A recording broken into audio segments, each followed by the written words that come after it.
Hello, welcome to Perry Arts. I'm Nicole and we are in my home studio today.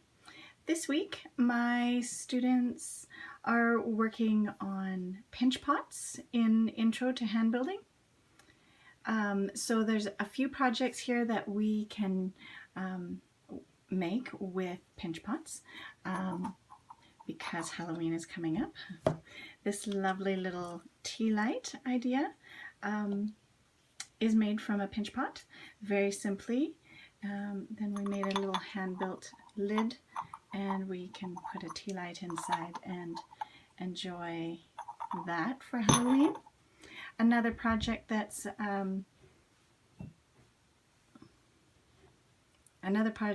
sorry about that.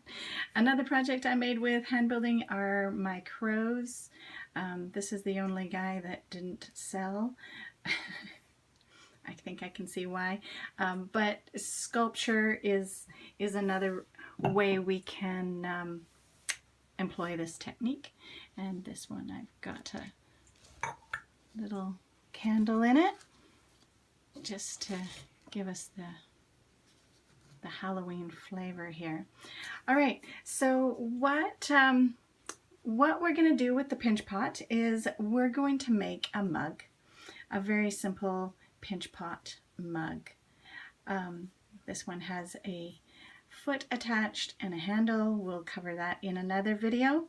But in this video, we just want to make the pinch pot. So a few things you're going to need is a scratching tool, a clay knife, a rubber rib is helpful. I like these wooden tools, something with a round edge here. It doesn't hurt to have a pointy edge too. Sometimes that comes in handy. And a paintbrush, just for mixing up our slip. Now this slip is just some bone dry clay. Today we're working with M340 and water.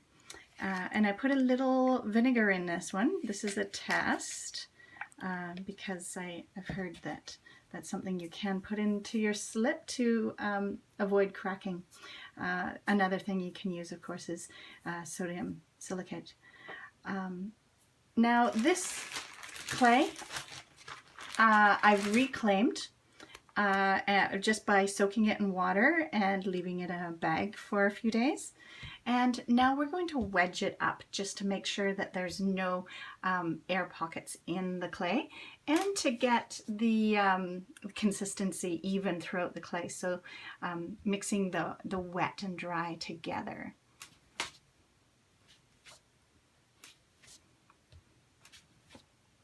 Now this is called the ram's head wedging technique because it's, if you use your imagination, it's supposed to look like a ram. Here's the eyes. This coils into that ram's horns. And if you put it up on the nose, the imaginary nose, and push down and back, this technique should start to push the air out of the clay and get it nice and consistent for working with. Now, I did mention that this one is reclaimed. It might be a little bit on the dry side, but I think we'll be able to work with it today.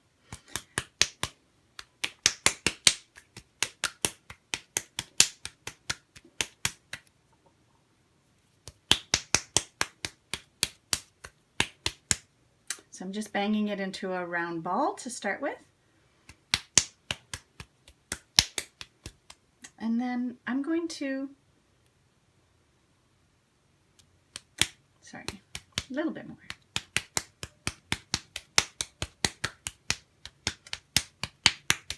Same with working on the wheel. If you start with more or less the shape that you want in the end, you're more likely to get there in the end.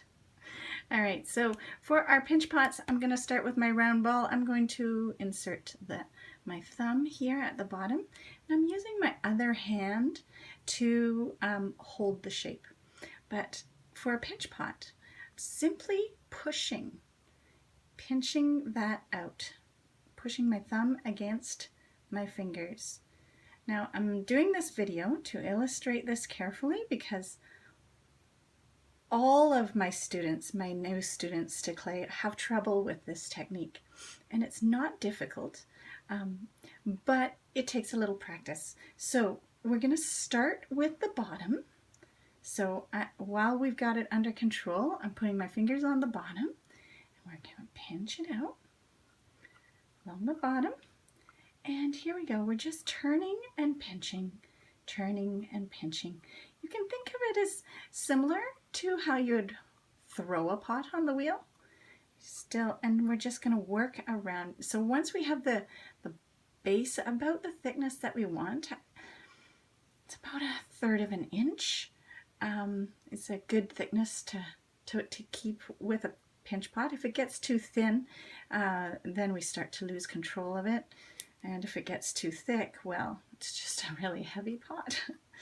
So we're going to go around and around, working from the bottom up, just up the sides, and we're pinching this out here.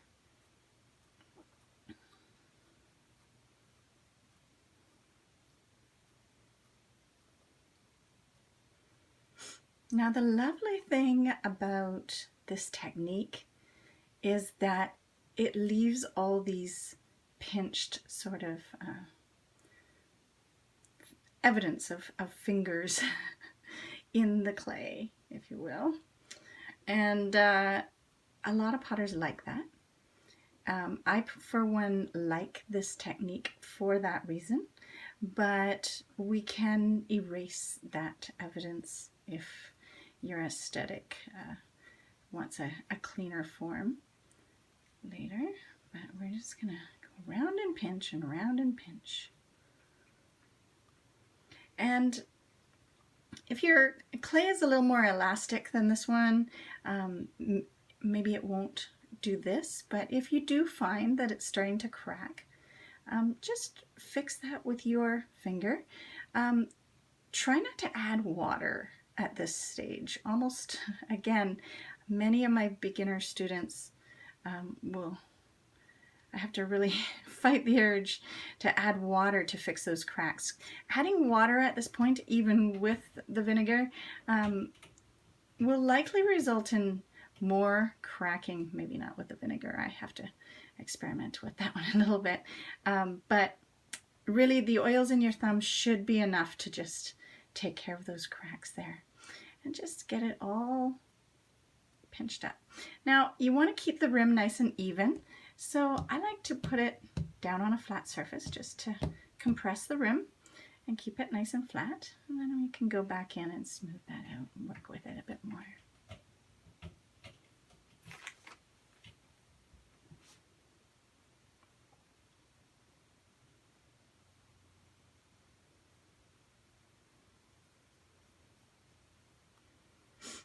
All right, so we have got our cup. It's a very basic method, very simple, very easy, but like I said, it does take a little practice.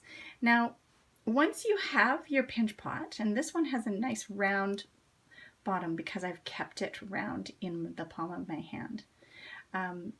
It depends on what you're going to do with your pinch pot.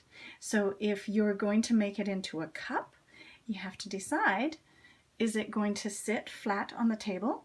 If so, now would be a good time to sort of flatten out a bottom there.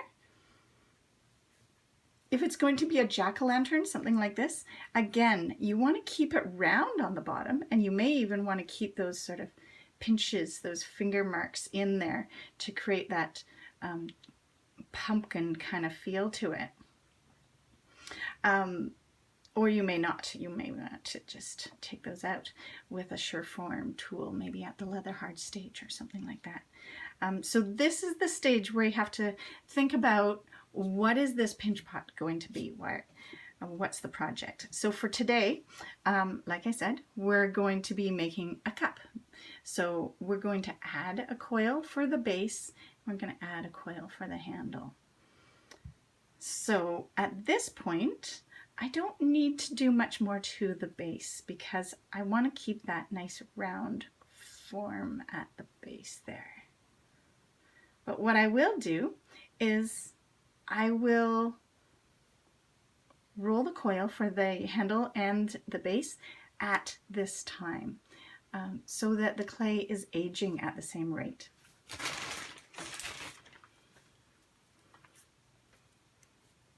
So I've got some clay prepared here, and to roll a coil, just gonna roll it out here.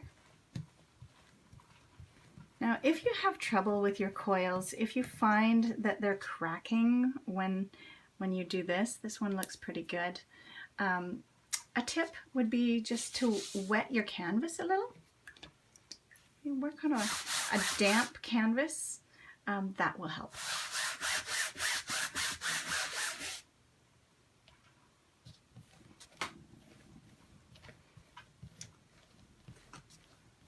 And again, when we're rolling a coil, it's up, lift your hands, and back. Up, lift, back. Up, lift, back. Otherwise, you might find that your coil starts to thump, like thump, thump, thump, thump. Then you've got a lumpy coil. If that happens, just give it a little twist and roll it out again. Up, lift, back, up, lift, back. So one direction.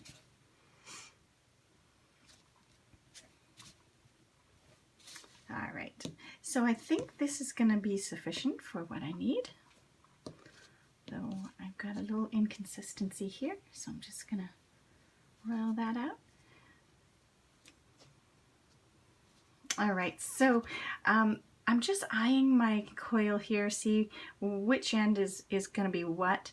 I think this looks pretty good for my handle, so I'm just going to let it set up there in a handle shape. And this one is going to be my foot, but I'm noticing this is a little bit fat on this side, so I'm gonna just roll that out a little bit more. I just broke my own rule tonight, going back and forth. All right, now we're gonna just put that into a little loop. I'm gonna measure that on the base of our cup.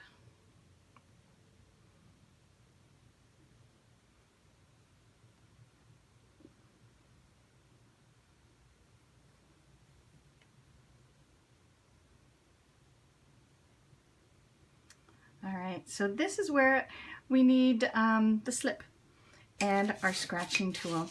So two things.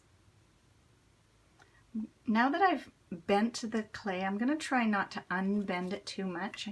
Try to keep it in that shape, more or less. Give a little scratch here and here. And then add a little slip here and here. And that's how you join two pieces of clay. So I did mention that this is pottery for beginners. So this is the real basic elements of working with hand building.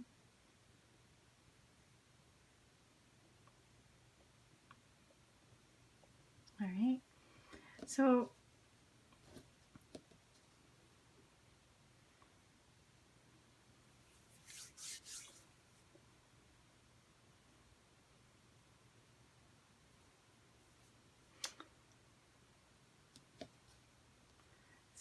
much of working with clay is just playing with it, right? So I'm trying to decide what I'm going to do with my surface. I really like these finger pinches in this particular cup.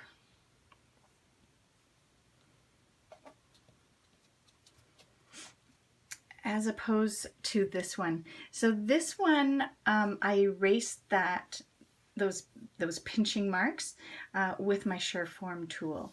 And my Sureform tool is just a cheese grater, which does sort of smooth out the surface, which is what it's intended for.